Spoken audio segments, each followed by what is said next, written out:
حضرت محمد بن ابو بکر رضی اللہ تعالیٰ عنہ فرماتے ہیں، کہتے ہیں کہ میں حضور کے ساتھ ایک جنگ پہ گیا تو واپس ہم آ رہے تھے تو اس جنگ میں بڑی فتح ہوئی. 5واں حصہ مال غنیمت کا ہم نے سرکار کی بارگاہ میں نذرانہ پیش کیا تو 80 اونٹ حضور کے حصے میں بھی آئے، اتنا نفع ملا.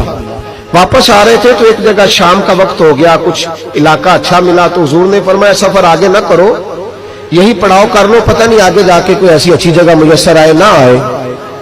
حالانکہ حضور سارا کچھ جانتے ہیں پر تعلیم امت کے لیے فرمایا یہی.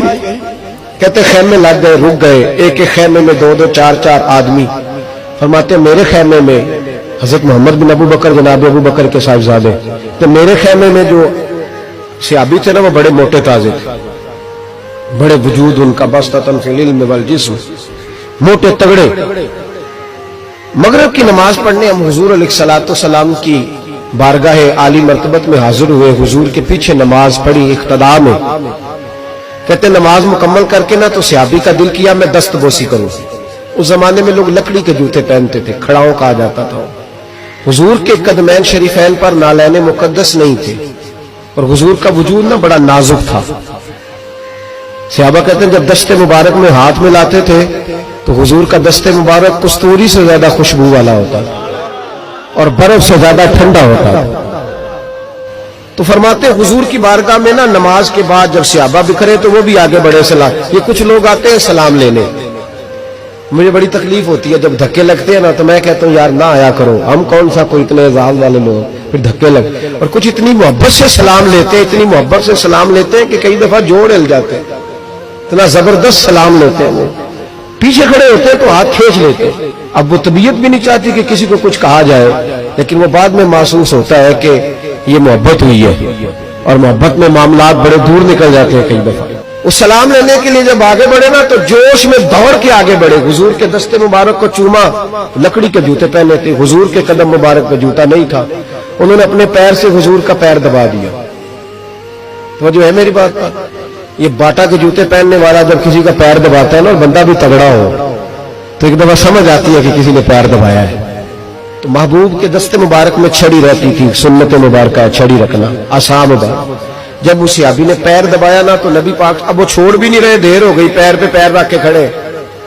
تو تکلیف محسوس کی سرکار نے تو چھڑی پیٹ میں چبھائی، فرمایا یار میرا پیر تو چھوڑ دے.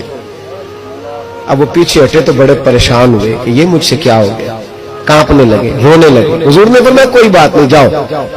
صحابہ نے بھی ذرا گھور کے دیکھا، محبوب نیچے بیٹھ گئے، اپنا قدم مبارک دبایا. حضرت محمد بن ابو بکر کہتے ہیں اپنے خیمے میں ہم لوگ چلے گئے.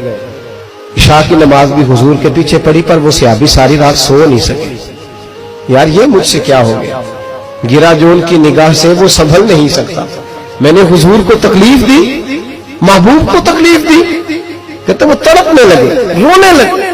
یہ مجھ ساری رات میں تسلی دیتا کہ یار وہ کوئی ایسی ویسی بات نہیں، اللہ نے ہمارے محبوب کو رحمت للعالمین بنایا اور حضور جانتے ہیں کہ تو نے جان بوجھ کے ایسا نہیں کیا. لیکن وہ اندر کا جو ہے نا وہ ماحول وہ ان کو چھونے نہیں دیتا. کہتے سحری کا وقت ہوا تہجد کا تو سیدنا بلال حبشی آئے، خیمے کے باہر کھڑے ہو کہنے لگے بندہ کدھر ہے جس نے کل مغرب کے وقت حضور کا پیر دبایا، کدھر ہے؟ کہتے اب تو وہ اور ڈرے اور کہنے لگے لگتا ہے میری مذمت میں قرآن آ گیا.